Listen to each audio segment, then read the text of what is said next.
As many of you know, CAPS works to end Michigan's over-reliance on incarceration and to promote policies that make communities safer and help crime survivors heal. I think there is no better person to address these issues than Danielle Sered, who we have the honor of hearing today. Danielle created a nationally recognized restorative justice program, Common Justice, which Representative LeGrand and she'll be discussing more. But I want to say last year I participated in a national roundtable on violence convened by Danielle. It was an honor. Leaders from all over the country who are grappling with the problem of decarceration, assault of offenses, restorative justice, and the disproportionate impact of violence on young men of color, young men and women of color, attended that roundtable. And it played a tremendous role in our organization's thinking as we grapple with Michigan's over-incarceration problem. Her report, Accounting for Violence, and we've promoted the link, it's on the Vera Institute website, I think is groundbreaking. I think is important. It was informed by the discussions at that roundtable. I really urge you all to read it carefully and think about it in the future. So this program today is part and parcel of our effort to ensure that as we seek justice, we also seek safety, we seek accountability, and we seek communities that are healed in the process. I'm honored to welcome Representative LeGrand, who will be giving the formal introduction for Danielle. He represents the 75th House District in Grand Rapids. He's a criminal defense attorney. He served as an assistant Kent County prosecutor for 8 years, and he is a commissioned minister at the Christian Reformed Church and continues to have a ministry at the Kent County Jail. Representative LeGrand is a vocal advocate for both criminal justice reform and restorative justice practices. Prior to coming to Lansing as an elected official, he served on the Grand Rapids School Board, where he was instrumental in making restorative justice practices a part of the school discipline approach. Since that time, he's helped expand restorative justice practices in schools statewide. So please join me in welcoming Representative LeGrand.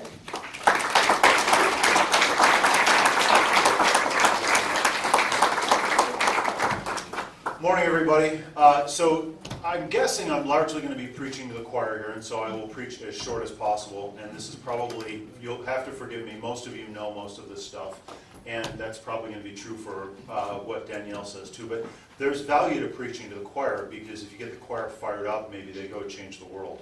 So I never get tired of talking about this, and I'm sure Danielle doesn't either.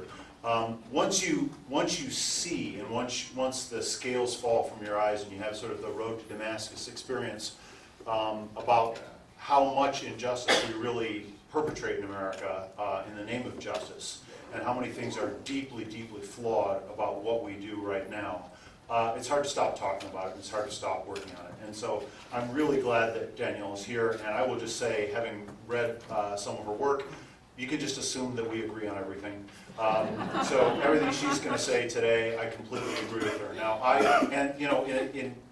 in my heart of hearts, maybe I wish I had her job, not my job, because sometimes I have to spend my days listening to us commemorate National Butterfly Day and all the other exciting things that we do on the state floor.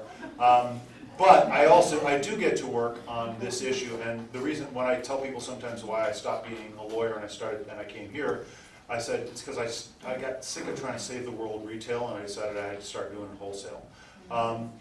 We've got 60,000 people locked up in Michigan right now. We talk about 40,000 in prisons all the time, but we got 20,000 in jails. That's a rotating population, and for the last 8 months, I've been working on trying to massively reform the cash bond system in Michigan, because about half the people in our jails are there because they can't afford to get out. It's got nothing to do with guilt or innocence. We're simply screening for poverty. The way I like to explain this to some of my right-wing colleagues is that we've confused liberty and liquidity. I like that because it's alliterative and it also uses the word liberty. So before Danielle gets up here, just so you all know, I think the best definition I know of restorative justice is that basically our current system asks who's guilty and how can we punish them. And what restorative justice asks is who's hurt and how can we heal the hurt. And once you ask that second set of questions, you wind up with a very different agenda. It's sort of Venn diagrams. I mean, things overlap. But if your foundational question is, how can we help victims? That's what I think our foundational question should be. And that's a problem in Lansing because, and I think this is worth underscoring for all of you to remember, this is a legislator's perspective, we talk about money here.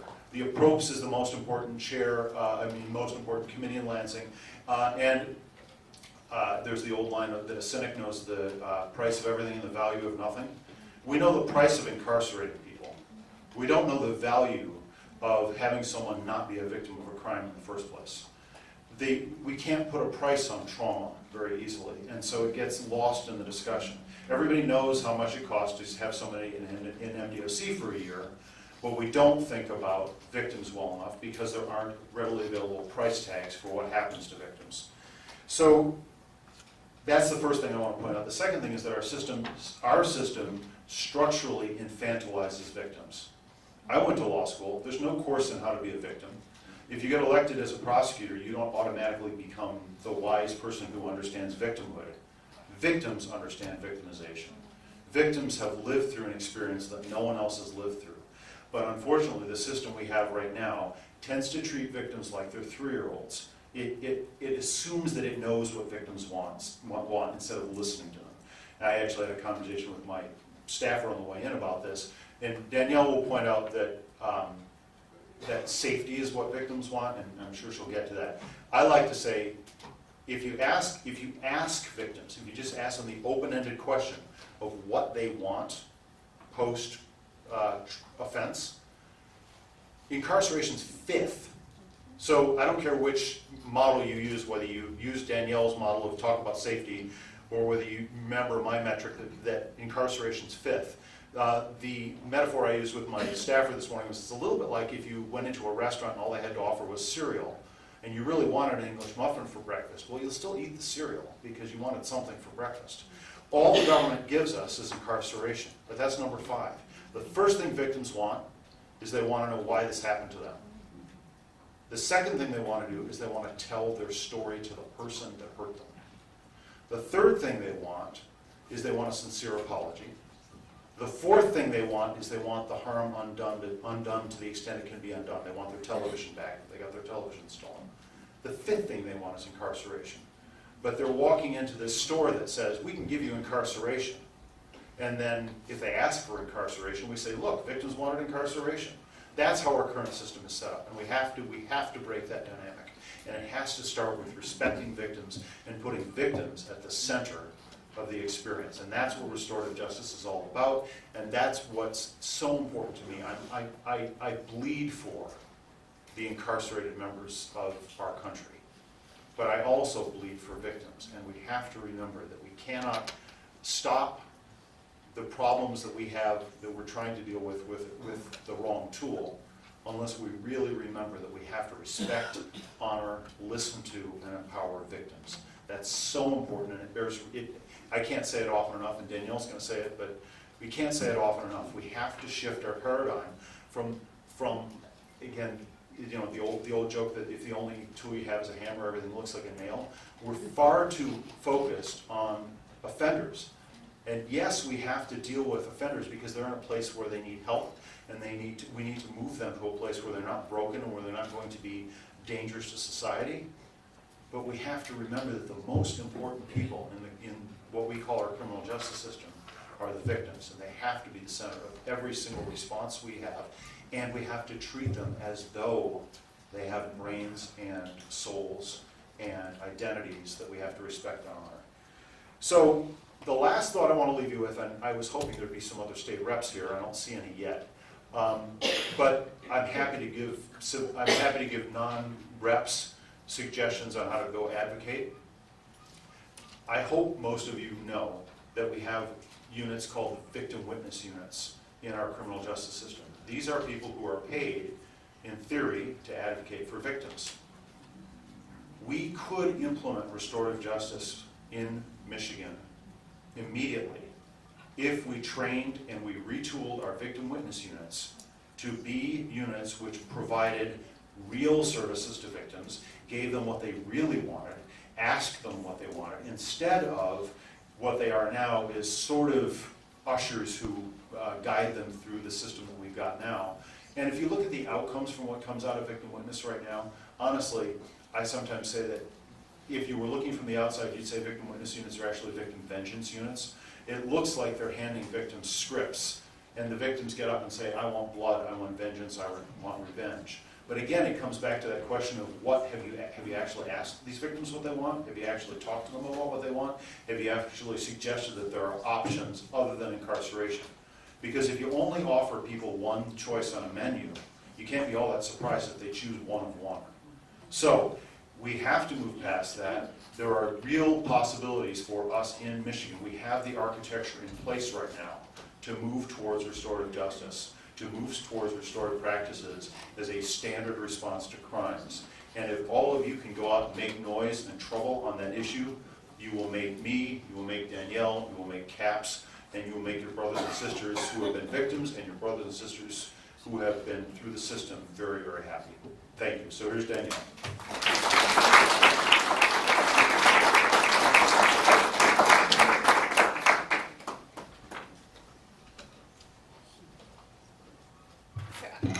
I'd like to tell you about an open seat in New York State in 2018. We have one in Long Island right by the water, another upstate in a beautiful woodsy area. Thank you so much for that, and it's really very powerful to hear that just the depth and analysis coming from you in the legislature. It's an honor to be with all of you here today. Thank you for inviting me. Thank you for welcoming into your community here. And I'm originally from Chicago, so I feel closer to home, even though technically I know we're not the same place. And so I'll talk some about why I think it's so essential that we address violence and about how I think we should go about doing that. And in the course of that, we'll tell you more about what common justice is and does, so you have a sense of our work on the ground. But to me, I think what's probably most useful in our time together is to talk about what those underlying principles are and what they look like in practice. So both what it looks like to push for more restorative justice, but also what it looks like to push for policy and practice broadly that is consistent with those fundamental beliefs and insights that restorative justice offers. We have to take on the question of violence. And we have to do it for a couple of reasons, right? So we know we will not end mass incarceration in this country unless we address violence. We won't do it. And there are two main reasons for that.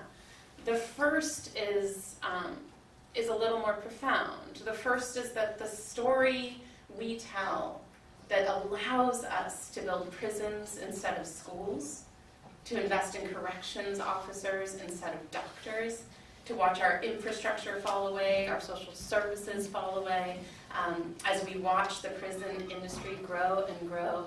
The story we tell that makes that palatable to us is about people who commit violence, right? About scary, dangerous people, people who are maybe not quite as human as we are, people from whom we need protection, from whom our children need protection. That image of the imagined monstrous other is the image at the center of our overall advocacy for incarceration in America.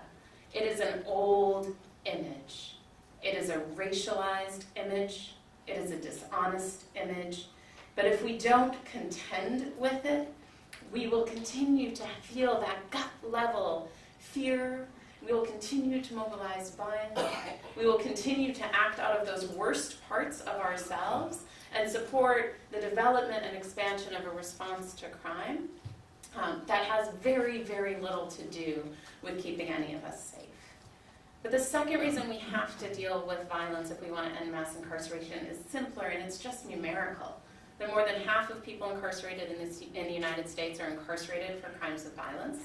So if we want to reduce incarceration by more than half, we have to address violence. Like will not pretend to be fantastic at math, but I'm really certain about that one.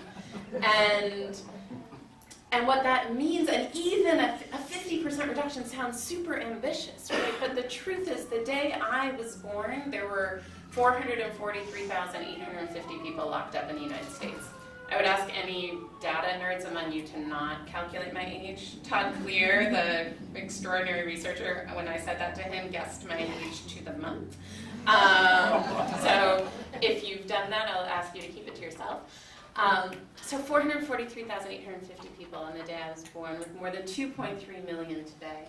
So even when we say something like reduce our incarcerated population by half, we are conceding a threefold increase in my lifetime. And despite the beliefs of the adolescents I work with day in and day out, I am not that old. And so we have to, when we set our sights on real transformative change, we're not imagining some inconceivable world that we have to create for the first time. Like even incarceration rates that almost all of us have witnessed in our lifetimes are outside of the range of what even the most ambitious campaigns tend to put on the table. And so I think we have to stop pretending as though we're trying to create something from scratch and know that as a nation we've had the experience of doing this less and that we were not less safe for it.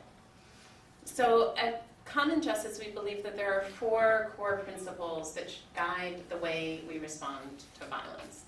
The first of those is that responses to violence should be survivor-centered. Right? That the people who experience the pain and loss associated with serious harm should be at the center of how we think about addressing that harm. That doesn't mean that they get full decision-making in every individual case. Like we recognize the value of a court system and determining outcomes of punishment and considering evidence and all those things. But it does mean that we should never be making decisions about what should be done in response to what was done to someone without asking that person what they experienced, what they want, what they need, what they know. And it's not something we've done. So in this country, we have enacted draconian legislation in the name of crime victims, and we've done that largely without asking them what they want and without their permission. And it was funny to hear the representative talk about the cereal example because I often offer an analogy of a hamburger stand, but so we're both thinking a lot about food. Because in the version, as I imagine it, right, there's some hamburger stand in the middle of a stretch where there's nothing for miles, like not for 100 miles, right? And there's a line out the door, right, and down through the desert where it's located, right? And if you passed it and you said, wow, like people love hamburgers, you'd be missing something, right? And if you passed and you said, that must be the best hamburger spot in America, you'd be missing something. And the thing you would be missing is a context in which no other options are present. Because the one objection I would have to the representative's example is that I actually really like cereal. Like for breakfast, it's great. But this hamburger stand is not only are the hamburgers sort of dry and nasty, they also often make you sick. Right? Like they don't nourish you, you don't feel right afterwards. You know that, like people you love have eaten there and it didn't go well for them. And you drive there and sometimes like you are so hungry that you eat it anyway. Right? And most of us have eaten things we didn't want to, whether it was because of like circumstance or poverty or politeness. And you eat it knowing it won't nourish you and knowing you will feel bad anyway because the hunger is unbearable.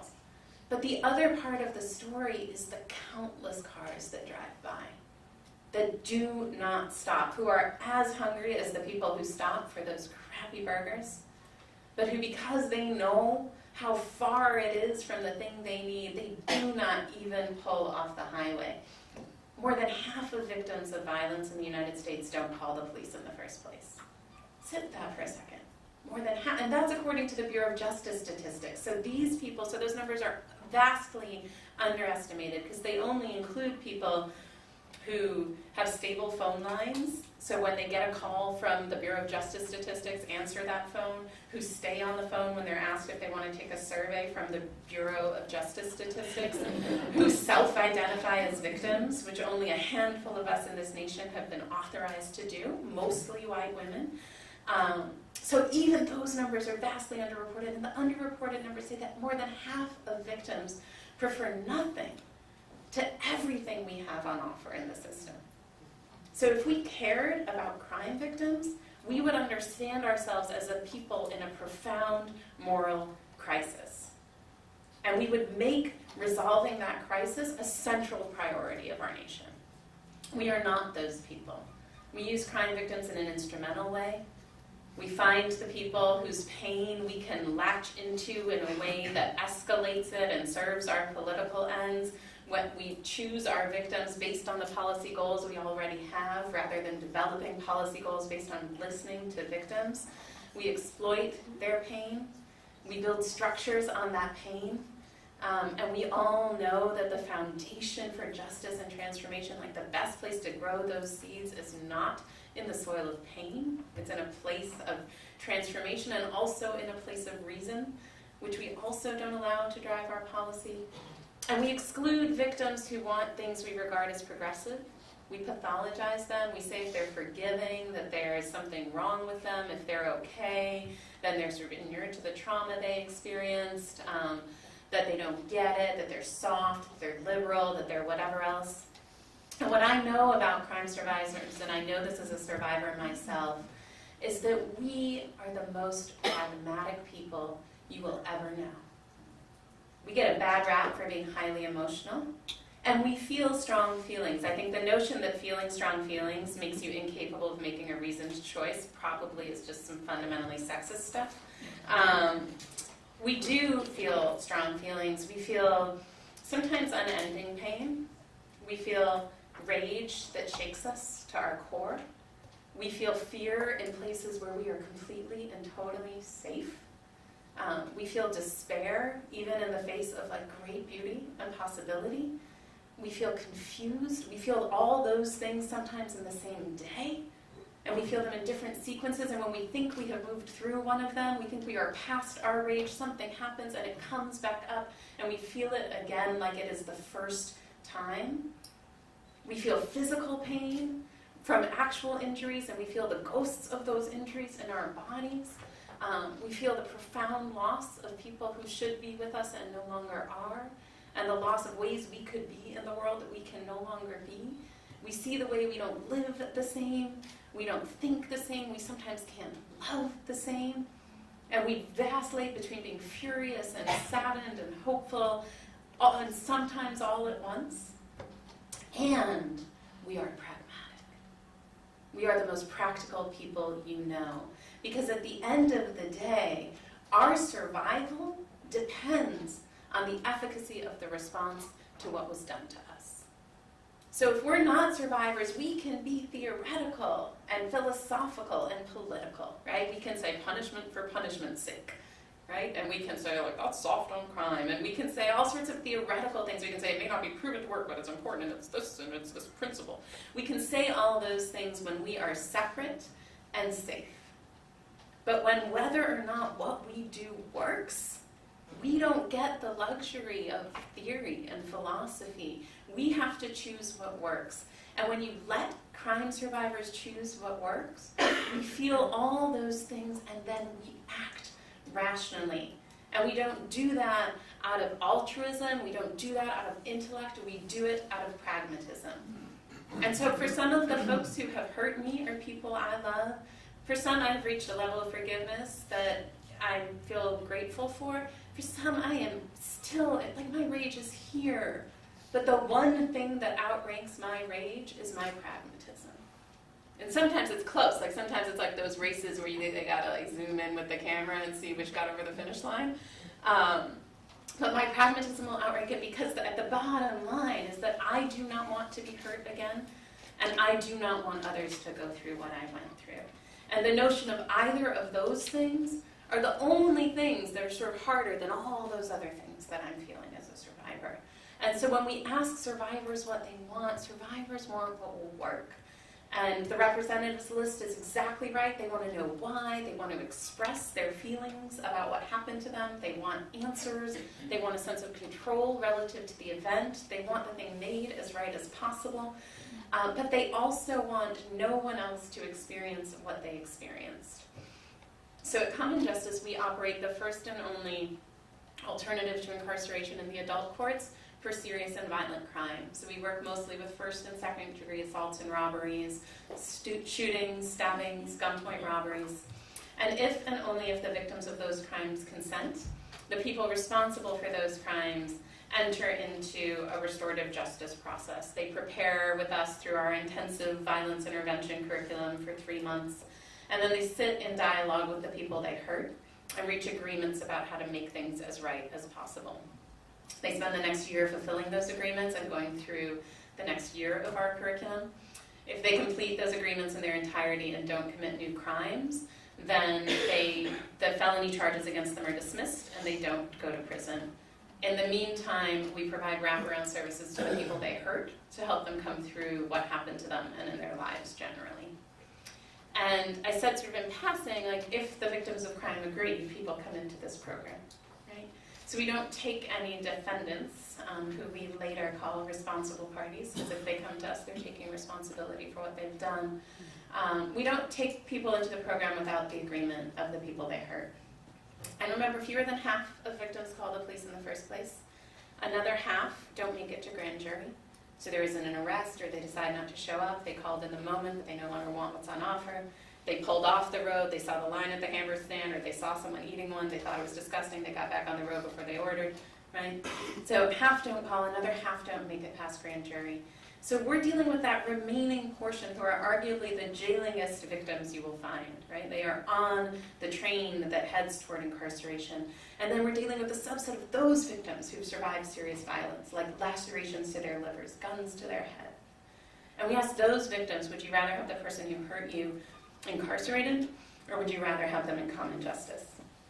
If you had to guess, what portion do you think choose common justice? 40%? 40, 80. 80, 99. So that was like someone being like, $1.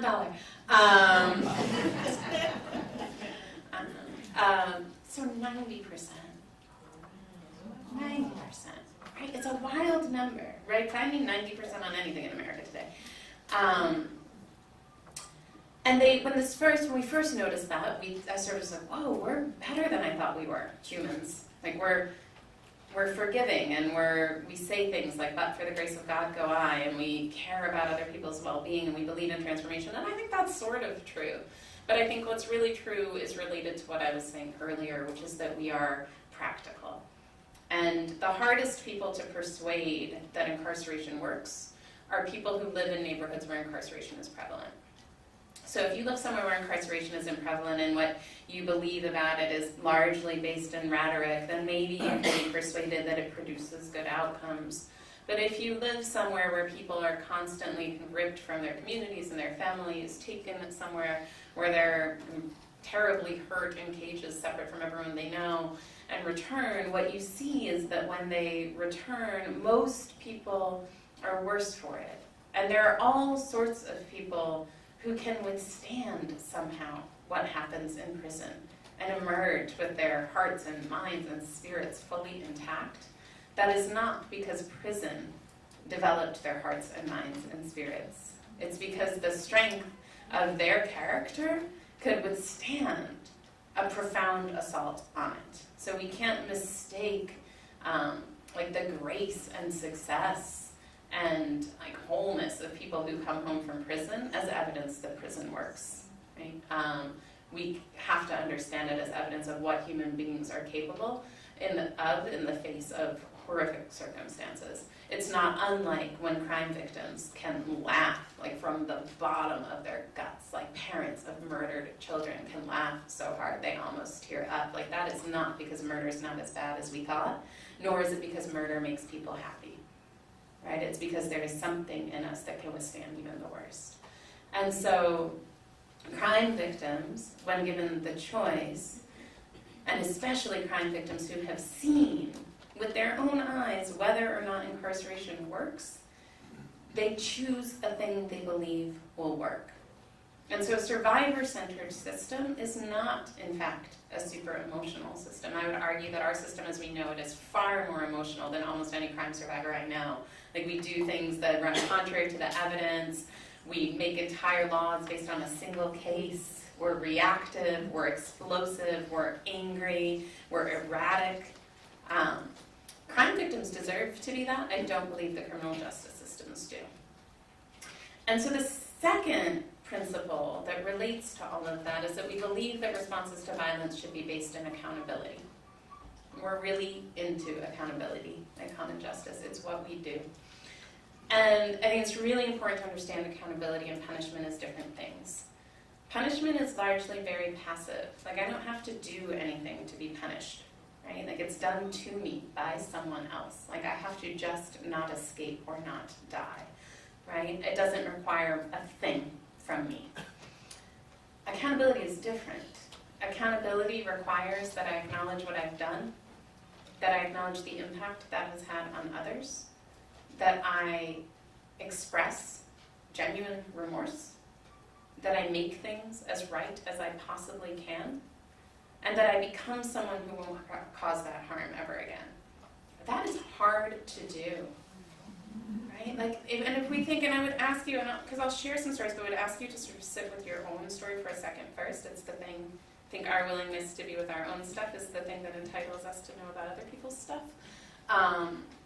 So think about a time that you did something that you know is wrong, and decide for yourself whether you're going to think about like the time you were late or the time you caused serious harm, like wherever on the scale.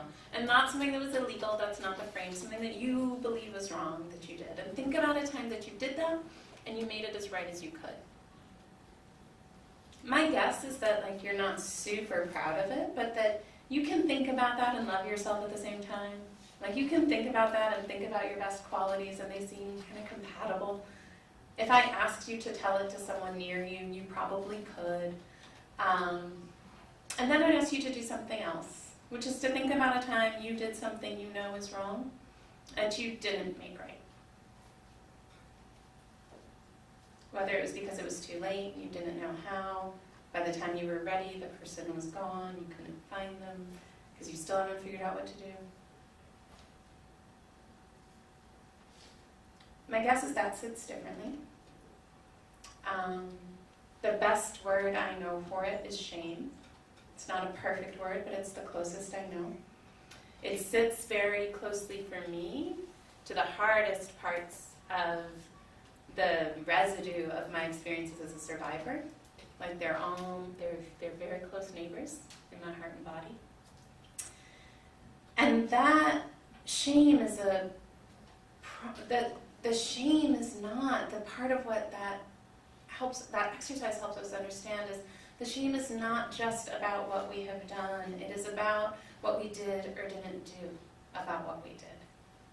Because even the worst things we've done that we've repaired, we can hold in a different way. It doesn't mean we want to broadcast them to the world, but they don't sit like that. And so we know when we talk about coming through pain and grief, we talk about phases of healing, like the stages of grief. When we're talking about death, we talk about stages of healing. We sort of understand there's a process we have to go through that helps move us from that place of isolation and loss, and that helps us regain our dignity, our self-love, our hope, our connection. It's my belief that accountability is the corollary to grief for when we do something wrong, and that it is in being accountable that we can regain our sense of dignity, our sense of self-love, our sense of hope, our sense of connection. Which means accountability is a gift, it's an asset. I know people at Common Justice wish we gave them a little less fewer gifts. It's not that it's not hard, but it delivers us from shame, right? It gives us a pathway out of it, back into our connection and self-love and human community and all of it. And I think because we have conflated accountability and punishment in this country, very often people who understand the brutality and failure of punishment end up becoming kind of anti-accountability. We become excuse makers. We minimize the seriousness of harm. We talk about it as though the fact that someone has been hurt entitles them to hurt someone else, which we know in our hearts isn't true. It doesn't give us permission to hurt other people. We know that's wrong. But we also know there's something in that. We know it matters, too, that they were hurt. It's not that it's irrelevant, but it also isn't true that it excuses it. So we end up on the wrong side of accountability. We distance ourselves from it. And in doing that, we distance ourselves from crime survivors. In doing that, I believe we distance ourselves from the dignity of people who commit harm, who are not just trauma machines who take it in and spit it back out with no agency, who are full human beings who make choices like all of our choices that are constrained by context, but still very much our own, right? And we certainly distance ourselves from legislators who might otherwise support what we want to do, right? When we become the enemies of accountability. And so we have to understand ourselves, like we are better at accountability than our opposition. We are better at it. Partly because one of the things accountability requires of you is that you stand up straight and face a thing. And it is hard to stand up straight in a prison. Like I think of prisons as places with like 4-foot ceilings everywhere, right? Where you just like, you're always crouched. And so to ask someone to do a thing where the fundamental ingredient in accountability is dignity, to construct a system that attacks dignity and to call that an accountability system is fundamentally dishonest. And so it's not just that prisons aren't the same as accountability, it is that they are the enemies of accountability. They create barriers between the people who commit harm and those they hurt, legal and structural and practical barriers. They diminish someone's willingness and ability to face what they have done. They diminish someone's willingness and ability to repair what they have done through service, through apology, through economic reparation, through any of that. And they diminish someone's ability to become someone who won't hurt someone ever again, because part of how we become that is through those first steps and through relationship and in accountable community with one another. And so prisons are not just not great at accountability, they are the enemies of accountability. They are dangerous to accountability. And the outcomes we see as a country emerging from our prisons are partly evidence of that. Third principle is that we believe that responses to violence should be safety-driven. Sounds reasonable. It's not what we do. As a nation, our responses are rage-driven. They are punishment-driven. In the prosecutor's office, they are conviction-driven. They are not driven by safety. So evidence suggests that prisons are criminogenic, meaning that someone who is caught for the same crime as someone who is not caught for it, the person who is caught and incarcerated becomes more likely to commit another crime than the person who was not caught. Okay? The prisons generate harm. I believe there are 4 core drivers. I'm a student of violence, right? It's like my life's work to understand violence, to be in the process of transforming it. And there are 4 core drivers of violence on the individual level. So I'm not talking about the structural drivers like poverty, and even more so than poverty, inequity.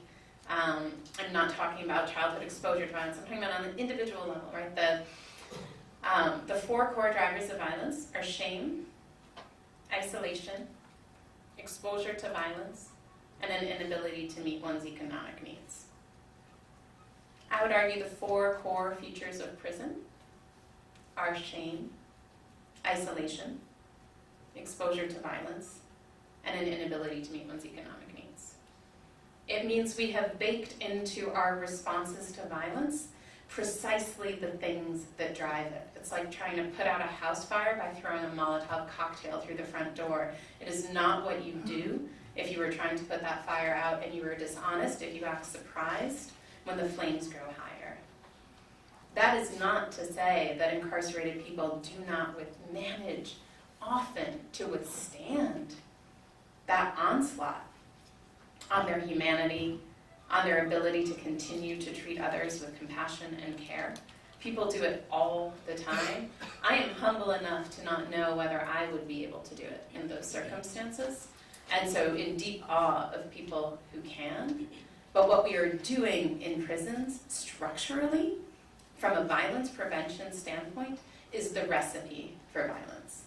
And so as a safety-driven society, we would not have our central response to violence be something that has as its central features the core drivers of violence. It doesn't make any sense. And what we would do is we would look at things that work and we would do those things that do work. I'm going to brag for a moment on behalf of my team at Common Justice. Of the people who have come through our program, the responsible parties, fewer than 7% have been terminated for a new crime on our watch. In 2011, we went through a process to sort of learn from what we did in the first couple of years and adjust the model accordingly. Of the people who started since January 2012, 1 has been terminated for a new crime on our watch. 1. Show me a prison that can say that. We are not only better at accountability, we are more honest about victims. And by we, I mean we, us broadly, like us rational people in the world. We are more honest about victims and better for them. We are better at accountability, and we are also better at safety.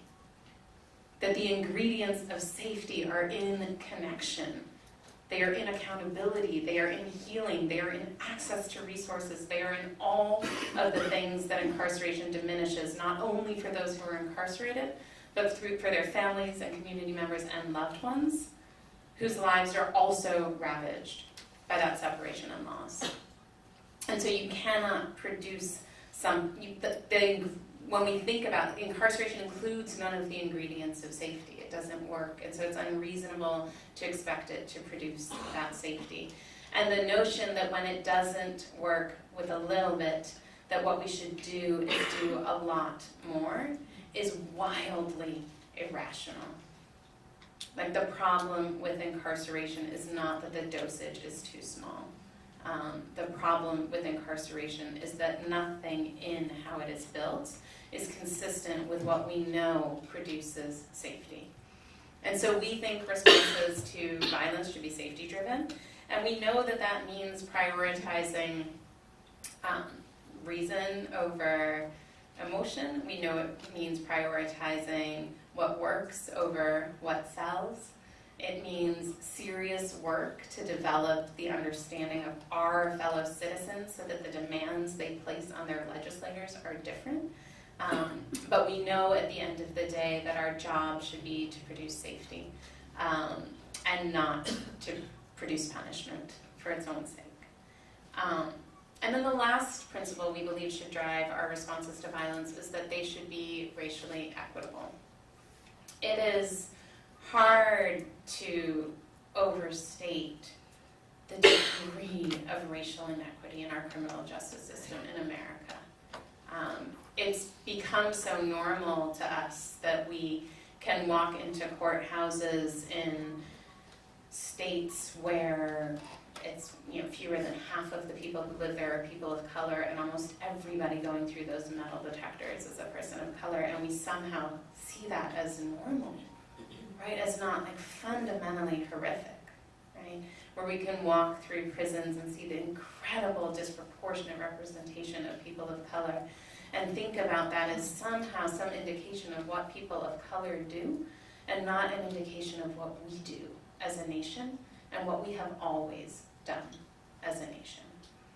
And so our criminal justice policy are a set of decisions about how we choose to respond to everyone.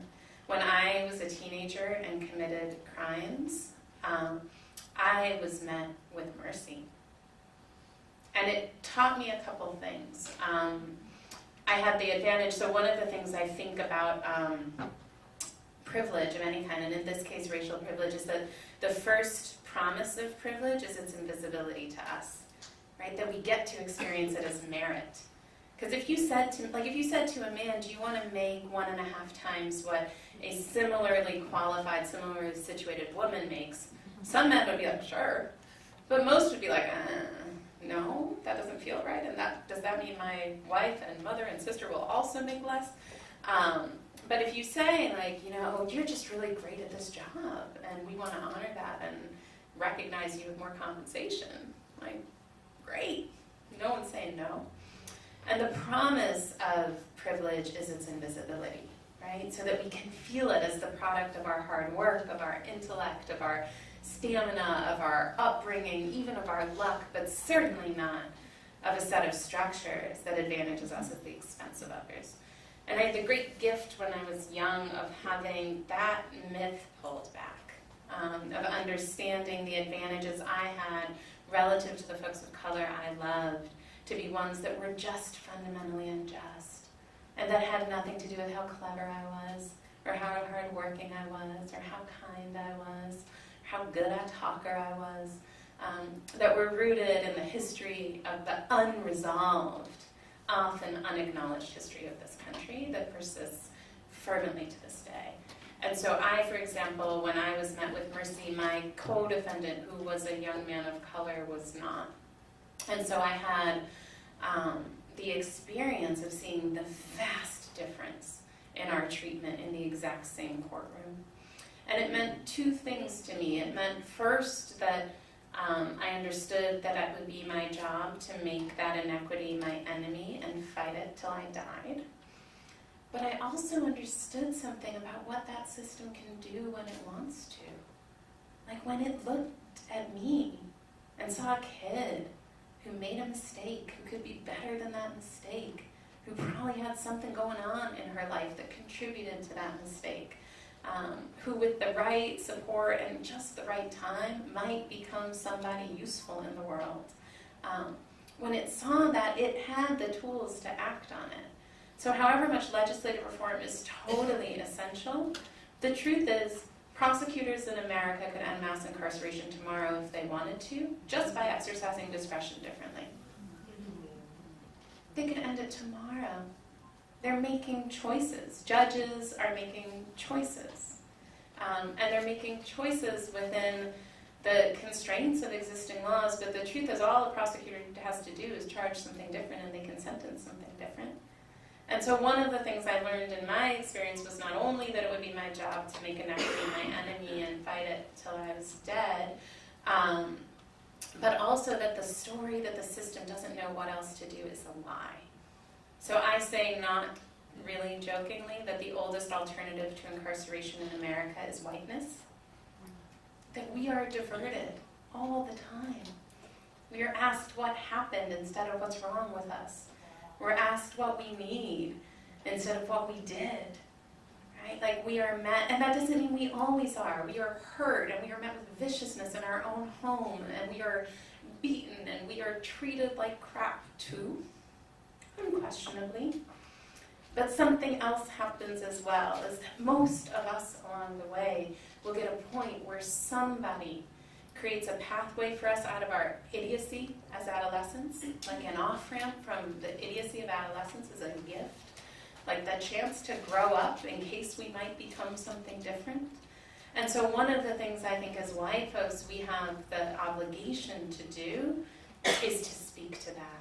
Is that when somebody says we don't know what else to do, to call BS on that. And say, but we do know what else to do, and we don't learn that by reading policy papers about programs in other states. We learn that by mining our own experience for the vast evidence of the choices people and systems can make when they regard the people about whom they are making choices as full human beings. And so our job is to be honest about the ways in which that has been done for us, and to insist on that becoming the norm for everyone. And to insist on that with all of our might. The other thing when we talk about racial equity in the criminal justice system is that the conversation is usually about the inequities of surrounding punishment, and that's right? So there are huge racial disparities in every decision-making point, in arrest, in this original in what charges are brought in the initial arraignment, in bail, in the felony arraignment, in plea offers, in ultimate sentencing, and in parole, right? Like at every stage you see racial inequities. But we also see vast inequities for the treatment of crime victims. And so our story about who victims are in this country is largely a story about women like me, with faces like mine. A young man of color is 10.5 times more likely than me to be robbed or assaulted, and is not usually featured on the victim service posters or the victim services that we provide in this country. And the disregard of people of color's pain and of men of color's pain in a particular way as it relates to violence is also a centerpiece of our criminal justice system's failure. That we treat some people's pain as more important than others. We treat some people's pain as though it is probably their own doing.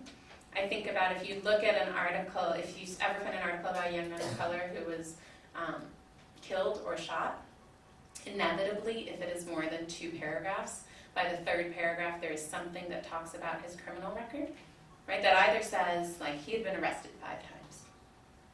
The penalty for which is not murder, right? Like that is actually, but it sort of says that as though to be like, you know, he'd been arrested 5 times, right? Like, don't feel too bad. He probably had it coming. This was probably about his behavior. Maybe he was a gang member. Maybe he did something wrong, right? He was arrested. Or it says he had never been arrested, which is like cue empathy, right? This was one of the good ones. Shame on us. Shame on us. These are people's children. If I, God forbid, were killed, and there was a story printed about what happened to me, and then it said she had no open cases in New York, people would find it irrelevant or offensive because it would be both. Shame on us. And so when we think about racial equity in the criminal justice system, we have to think too about how we regard the lives of people who are hurt, about whose pain we have made a habit of normalizing and excusing and looking away from for hundreds of years in this country, and that when we actually care about that pain, it will bring us back to the first principle about what a survivor-centered system looks like. Because a survivor-centered system is like, you know, unfortunately for people, if you're in my demographic group and like being in charge, it's not ours. We have a seat at the table. Our pain matters in those conversations.